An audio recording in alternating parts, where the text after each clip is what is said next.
Hi hello అందరికీ నమస్కారం. Welcome to Pushyami talks.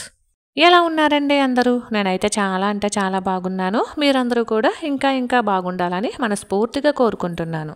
ఈరోజు మంగళవారం కదండి. మంగళవారం ఇలా మంచిగా గుమ్మం ముందు చక్కగా ముగ్గులు అవి వేసుకుని మంచిగా పూజ అయితే చేసుకుంటానండి. మంగళవారం, శనివారం ఈ 2 రోజులు కూడా మంచిగా నీట్గా ఇంటి గుమ్మం ముందు చక్కగా ముగ్గు వేసుకుని పూజ అయితే చేసుకుంటానండి. రోజు అయితే ఇంటి గుమ్మం ముందు చాక్పీస్తోనే వేస్తానండి. మంగళవారం, శనివారం మాత్రమే ముగ్గు పిండితో ముగ్గు అనేది వేస్తాను. బయట వాకిట్లో అయితే ప్రతిరోజు కూడా ముగ్గు పిండితోనే ముగ్గు వేస్తానండి. మంగళవారం, శనివారం అంటే వారాలు చేస్తారు అంటారు కదా, అలా మంగళవారం, శనివారం మేమైతే చేస్తామన్నమాట. ఈరోజు వారం కాబట్టి కొంచెం త్వరగా లేచామండి. 5 అయ్యేసరికి లేచాము. చక్కగా ఇంటి ముందు అది కల్లాపది చల్లుకొని ముగ్గది వేసుకుని పూజ అయితే చేసుకుంటున్నాను అనమాట. నేనే కదండి, మా వారు కూడా మంగళవారం, శనివారం ఇలాంటి వారాలు చేస్తారండి. నిజానికి మంగళవారం మా వారి వాళ్ళ ఇంట్లో మంగళవారం చేయడం అలవాటండి. అంటే వాళ్ళు సుబ్రహ్మణ్యేశ్వర స్వామిని కొలుస్తారు కాబట్టి మంగళవారం అనేది వారం కింద చేస్తారనమాట. వారం అంటే ఏమీ లేదండి, తలస్నానం చేసి దీపారాధన చేసుకుని పూజ చేసుకుని సాయంత్రం పూట భోజనానికి బదులు, టిఫిన్కి బదులు ఫ్రూట్స్ ఇలాంటివి తింటూ ఉంటారనమాట. అంతే, ప్రతి వారము ఇదే జరుగుతుందండి. ఇక ఈరోజైతే స్కూల్ ఉందండి. ఈరోజు టిఫిన్ వచ్చేసి దోశలు వేస్తున్నాను. మీరు ఎప్పుడైనా దోశల్లో ఇలా ఆవకాయకి సంబంధించినటువంటి ఆయిల్ ఉంటుంది కదా, దాన్ని ఎప్పుడైనా వేసారా అండి? చాలా బాగుంటుంది, కమ్మగా బాగుంటుందండి. ఇక మామూలు నూనె వేయకుండా ఇలా ఆవకాయకి కానీ మాగాయకి కానీ పైన నూనె తేలుతూ ఉంటుంది కదా, ఆ నూనె వేసుకుని దోశ కనుక చక్కగా కాల్చుకుంటే చూడడానికి దోశ అందంగా ఉంటుంది, తినడానికి కూడా చాలా బాగుంటుందండి. ఇంకా చెప్పాలంటే చట్నీ కూడా ఏమీ అవసరం ఉండదండి. ఇలా డైరెక్ట్గా తినేయచ్చు, కారం కారంగా పుల్ల పుల్లగా బాగుంటుంది. ఈ రోజైతే మా టిఫిన్ వచ్చేసి దోశలండి. అలానే ఈరోజు రాగిజావ కూడా చేశాను. మేము రోజు మార్చి రోజు రాగిజావ కానీ జొన్నజావ కానీ తీసుకుంటామండి. అలాగే రోజు మార్చి రోజు వెజిటేబుల్ జ్యూస్ తీసుకుంటామన్నమాట. ఈరోజు మంగళవారం కాబట్టి బాదం పప్పు కూడా నానబెట్టానండి. అలానే ఈరోజు మంగళవారం కాబట్టి ఆకుకూర కూడా చేస్తున్నాను. మా ఇంట్లో మంగళవారం, శనివారం కంపల్సరీ ఆకుకూరలే ఉంటాయండి. అది పప్పు ఆకుకూర కావచ్చు, ఆకుకూర ఫ్రై కావచ్చు, ఏది ఏమైనా సరే మంగళవారం, శనివారం కంపల్సరీ ఆకుకూరలు ఉంటూ ఉంటాయి అన్నమాట. ఇలా ప్రతిదానికి కూడా మనం చేసే వంటకి, తినే తిండికి కూడా ఒక చిన్న ప్లాన్ వేసుకున్నాం అనుకోండి, ఆకుకూరలు తిన్నట్టు ఉంటుంది, కాయగూరలు తిన్నట్టు ఉంటుంది, ఫ్రూట్స్ తిన్నట్టు ఉంటుంది, డ్రై ఫ్రూట్స్ తిన్నట్టు ఉంటుంది. అలానే రాగిజావ, జొన్నజావ, వెజిటేబుల్ జ్యూస్ అన్నీ కూడా ఒక వారంలో ఉండేటట్టు పర్ఫెక్ట్ మీల్ అయితే నేను ఒక ప్లాన్ చేసుకుంటానండి. ఇంచుమించు ప్రతి వారము కూడా ముందే ప్లాన్ చేసుకుని ఇలా ప్రతిదీ, అంటే ఒక్క రోజులో అన్నీ మనం ఒకేసారి తినలేం కాబట్టి వారం పొడవునా కూడా చక్కగా ఇలా ఆకుకూరలు, కాయగూరలు, వెజ్ తిన్నప్పుడు వెజ్, నాన్ వెజ్ తిన్నప్పుడు నాన్ వెజ్, అలానే రాగిజావ, జొన్నజావ, అలాగే vegetable juice, fruit juice, nuts, ఇలా రకరకాలుగా మనం వారం మార్చి వారం తినచ్చు, లేదా రోజు మార్చి రోజు మనం ఇలాగే తినాలి అని చెప్పేసి ఒక ప్లాన్ వేసుకున్నాం అనుకోండి, మనము హెల్తీగా ఉంటాము, ఆర్థిక పరంగా కూడా అసలు ఇబ్బంది ఉండదండి. ఎందుకంటే మనం రోజు తిన్నామనుకోండి, డ్రై ఫ్రూట్స్ ఉంటాయి, ఒక 500 పెడితేనే కానీ రావు. రోజు తిన్నామనుకోండి ఇంటిల్లిపాదిని, అంటే ఉదాహరణకు చెప్తున్నానండి, తినద్దు అని ఎవరికి చెప్పట్లేదు, మామూలుగా చెప్తున్నాను. రోజు తింటే కనుక మనకి ఎంత తక్కువలో తక్కువ చూసుకున్నా నెలకి 500, 600 డ్రై ఫ్రూట్స్కి అవుతాయండి. నేనైతే అలా ఎప్పుడు చేయనండి. రోజు మార్చి రోజు డ్రై ఫ్రూట్స్ తీసుకుంటాము. అలానే 2 నెలలకు ఒకసారి డ్రై ఫ్రూట్స్ కొంటానన్నమాట. ఒక్కొక్కసారి 3 నెలలకు ఒకసారి కూడా కొంటూ ఉంటాను. ఒక్కొక్కసారి 2-3 రకాలు ఒకేసారి తీసుకొస్తానండి. ఇలా చేయడం వల్ల ఏంటంటే డ్రై ఫ్రూట్స్ పాడైపోవు, అంటే పుచ్చిపోవు. చాలామంది ఏంటంటే ఒకేసారి కేజీలు తెచ్చేసుకుని చూసుకోకుండా పుచ్చబెట్టేస్తూ ఉంటారనమాట. దానివలన మనం ఆర్థికంగానూ ఇబ్బంది పడతాము, అలానే ఫుడ్ తినక సరిగ్గా ఆరోగ్యపరంగానే ఇబ్బంది పడతామండి. అలా ఏమీ కాకుండా చక్కగా ఇలా ఒక ప్లాన్ వేసుకున్నాం అనుకోండి, వారంలో అన్ని ఐటమ్స్ తిన్నట్టు ఉంటుంది. అలానే కొద్దో గొప్ప ఆరోగ్యంగా ఉంటాము. మన ఆర్థిక స్థితిని బట్టి మనము ఇంకాస్త బెటర్గా, ఇంకాస్త మెరుగ్గా ఉన్నట్టు ఉంటామన్నమాట. మీకు అర్థం అవుతుందని అనుకుంటున్నానండి. ఇక ఈరోజు చూసారు కదండి, ఈరోజు ఆకుకూర ఫ్రై చేస్తున్నాను, తోటకూర ఫ్రై. అలానే అరటికాయలు చిప్స్ అనమాట. అంటే ఇది మరీ చిప్స్ కింద కూడా కాదండి, ఉడకబెట్టేసి ఒకసారి ఆయిల్లో ఫ్రై చేసేసి ఉప్పు కారం చల్లేయటమే. చాలా బాగుంటుందండి. పైన క్రిస్పీగా ఉంటుంది, లోపల వచ్చేసి మెత్తగా ఉంటుందండి. ఉప్పు కారం రెండు కూడా మంచిగా కలిసి చాలా టేస్ట్ ఉంటుందన్నమాట. ఇలా ఆకుకూరలో వండుకున్నప్పుడు, పప్పులు చారులు కాసుకున్నప్పుడు సైడ్ డిష్ కింద భలే కాంబినేషను, భలే బాగుంటుందండి. అలానే చారు కూడా పెడదాము అని చెప్పేసి అనుకుంటున్నాను. ఎందుకంటే ఆకుకూర ఫ్రై చేశాను కాబట్టి, అలానే అరటికాయ కూడా ఫ్రై ఇంచుమించు చేశాను కాబట్టి మిరియాల చారు అయితే పెడుతున్నానండి. కొంచెం టమాటాలు అవి వేసేసి మిరియాల చారు అయితే పెడుతున్నాను. మన కోసం మనమే ఇలా కొన్ని నియమాలు పెట్టుకోవాలండి. ఒక హౌస్ వైఫ్గా మన కుటుంబం అంతా కూడా హెల్తీగా ఉండాలి అని చెప్పేసి అనుకుంటే మన కోసం మనమే ఇలాంటి నియమాలన్నీ పెట్టుకోవాలన్నమాట. ఇక మంగళవారం సాయంత్రం పూట అంతే భోజనాలు అవి అయిపోయిన తర్వాత పడుకుంటాం కదండి. మధ్యాహ్నం 1 గంట 2 గంటలు పడుకుంటాం కదా, ఆడవాళ్ళం రెస్ట్ తీసుకుంటాం కదా. ఇంట్లో పని అంతా అయిపోయిన తర్వాత ఒక అరగంట గంట రెస్ట్ తీసుకున్న తర్వాత మధ్యాహ్నం నేను చేసుకునేటటువంటి పనులు ఇవేనండి. అంటే మసాలా పొడి ఏమన్నా అయిపోయిందా లేదా చూసుకుంటాం. కారపొడి అదేనండి, ఇడ్లీలోకి అది కారపొడి అది వేసుకుంటూ ఉంటాం కదా, అవన్నీ కూడా ఉన్నాయో లేవో ఒకసారి చూస్తానండి. ఉంటే ప్రాబ్లం లేదు, లేకపోతే కనుక మధ్యాహ్నం పూట ఆ పని అయితే పెట్టుకుంటాను అనమాట. అలానే బాలెంత పొడి అని చెప్పేసి అన్నాను కదా, మార్నింగే కషాయాల్లోకి కావాల్సినటువంటి ధనియాలు, జీలకర్ర, వాము ఇలాంటి పొడి ఇవన్నీ కూడా ఉన్నాయో లేవో చూస్తానండి. లేదు అంటే కనుక మంగళవారం శనివారం మాత్రం ఇలాంటి పనులే పెట్టుకుంటానండి. ఎందుకంటే మనం ఉపవాసాలు ఎప్పుడైనా పెద్ద పూజలు పెద్ద ఉపవాసాలు ఇలాంటివి చేసినప్పుడు ఒక్కొక్కసారి మర్చిపోయి మనం ఇలా కషాయం రూపంలో వాటర్ తీసుకోవటం, హాట్ వాటరు, లేదంటే మనం ఏదైనా ఆ టైంలో అంటే ఉపవాసం చేసినప్పుడు ఏదైనా జీలకర్ర పొడి, ధనియాల పొడి ఇలాంటిది ఏదైనా వేయాల్సి వచ్చినప్పుడు ఇబ్బంది లేకుండా ఉంటుంది అని చెప్పేసి, అంటే అదొక చాదస్తం అనుకోండి, నమ్మకం అనుకోండి. తలస్నానం చేసే మనం వంట చేయాలి ఉపవాసం ఉన్నప్పుడు అని చెప్పేసి అంటారు కదా. అలాంటప్పుడు మనం బయట కొన్నటువంటి జీలకర్ర పొడి కానీ ధనియాల పొడి కానీ అవి ఎలా ఉంటాయో మనకు తెలియదు.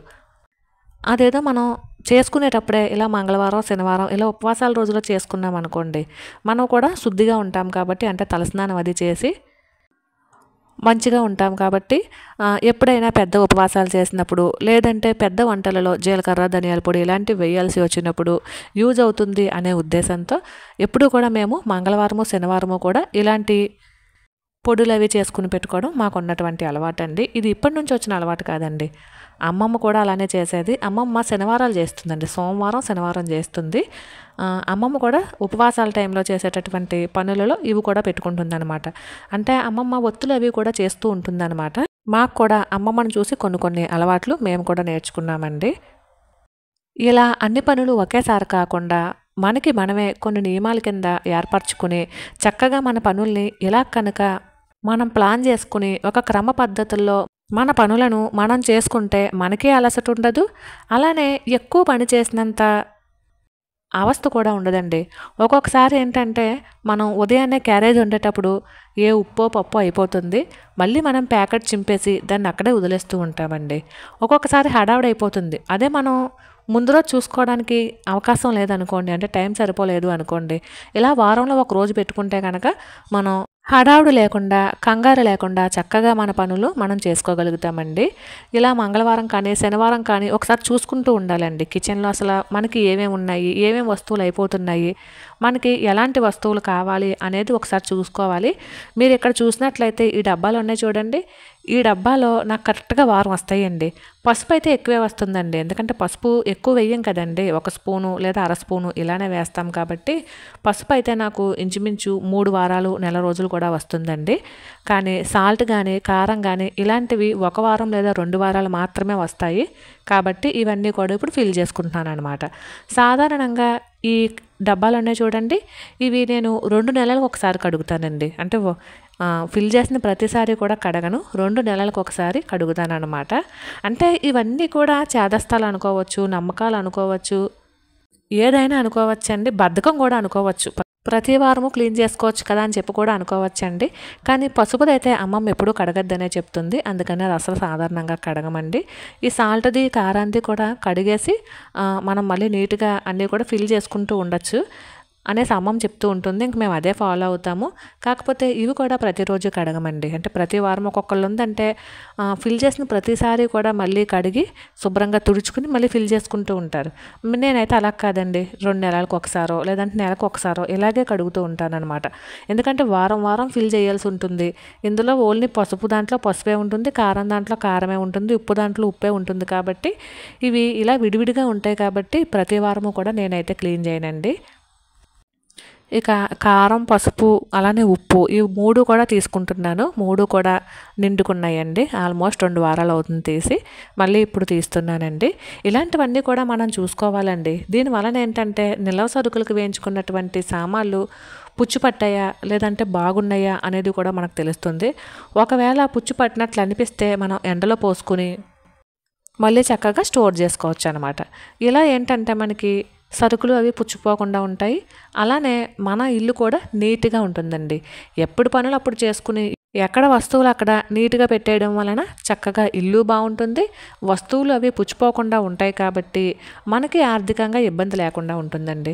ఏవండి ఒక్క వస్తువు పాడైపోయినా సరే అవి మనం మన పర్సులోంచి తీసినటువంటి డబ్బులతోనే కొనాలి కదా! మరి ఉదాహరణకు చెప్తున్నానండి. ఒక జీలకర్ర ప్యాకెట్ చూద్దాము. ఒక రూ. 30 పెట్టి కొన్నామనుకోండి. అది పుచ్చిపోతే ఆ రూ. 30 వేస్ట్ అయిపోయినట్టే కదా! కాబట్టి ఎప్పటి పనులు అప్పుడు, ఎప్పుడు వస్తువులు అప్పుడు ఎక్కడ తీసామో అక్కడ పెట్టేస్తే ఇల్లు నీట్‌గా ఉంటుంది. అలానే చక్కగా మనకి ఆర్థికంగా ఇబ్బంది ఉండదనమాట. ఇక నేను ఫిల్ చేసుకున్నటువంటి ఈ డబ్బాలను షెల్ఫ్‌లోకైతే పెట్టేస్తున్నానండి. ఇలా ప్రతిరోజు కూడా ఏవో ఒక పనులు నాకు నేనే పెట్టుకుంటూ ఉంటానండి. దానివల్ల ఇల్లు నీట్‌గా ఉంటుంది. మనకి టైం గడవట్లేదు. టైం పాస్‌కి బయటికెళ్ళాలనో లేదా టైం పాస్‌కి నలుగురితో ముచ్చట్లెట్టాలనో ఇలాంటిది కొంచెం తగ్గుతుందండి.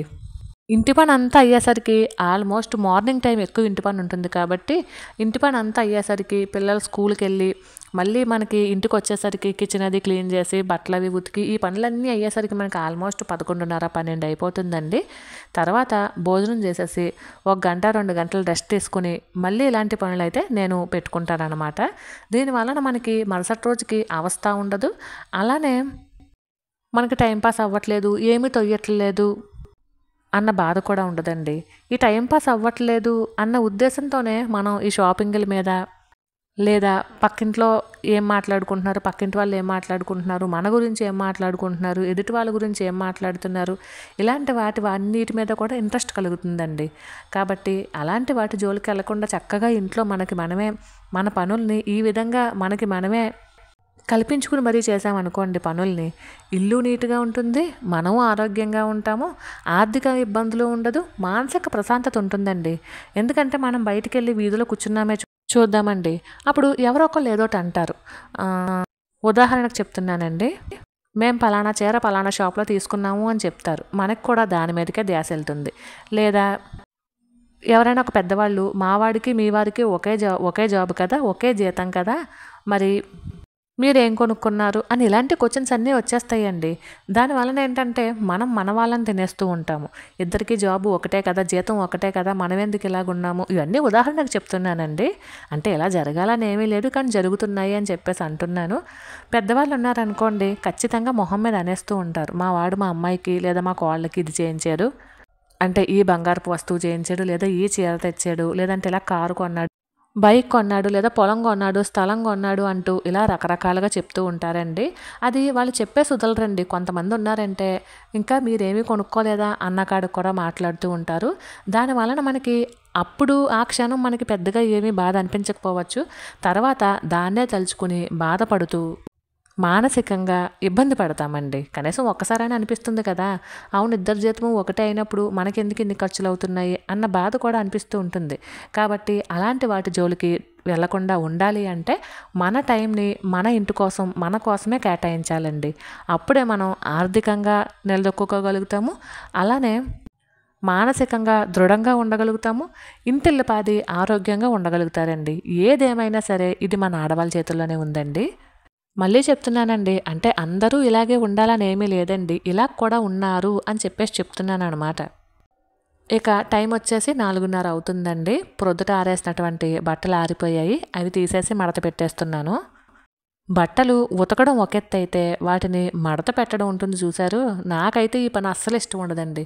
ఇంట్లో మిగిలిన పని ఏదైనా ఎలా అయినా ఎంతున్నా చేసుకోగలుగుతాను, కానీ ఈ బట్టలు మడతెట్టే పని ఉంటుందండి, నాకు అస్సలు నచ్చదు. అయినా కూడా ఇల్లు నీట్‌గా ఉండాలని, పైగా ఈ బట్టలు ఇవాళ కాకపోతే రేపైనా మనమే మడత పెట్టాల్సి వస్తుందని ఎప్పుడు బట్టలు అప్పుడే మడత పెట్టేస్తూ ఉంటానన్నమాట. టీవీలో ఓల్డ్ సాంగ్స్ పెట్టుకుని చక్కగా అవి వింటూ మడత పెట్టేస్తాను. ఒక్కొక్కరికి ఒక్కొక్క పని చేయడం అస్సలు ఇష్టం ఉండదండి. అందులో నాకు ఈ బట్టలు మడతెట్టడం అస్సలు నచ్చదండి. ఇక బట్టలైతే కూడా నీట్‌గా మడత పెట్టేశానండి. ఇవన్నీ కూడా బీరువాలో సర్దేయాలి. మరైతే ఇదేనండి ఇవాల్టి వీడియో. ఈ వీడియో మీకు నచ్చినట్లయితే please like, share and subscribe. మరొక వీడియోతో మళ్ళీ కలుసుకుందామండి. అంతవరకు ఉంటాను. Thank you for watching. Bye.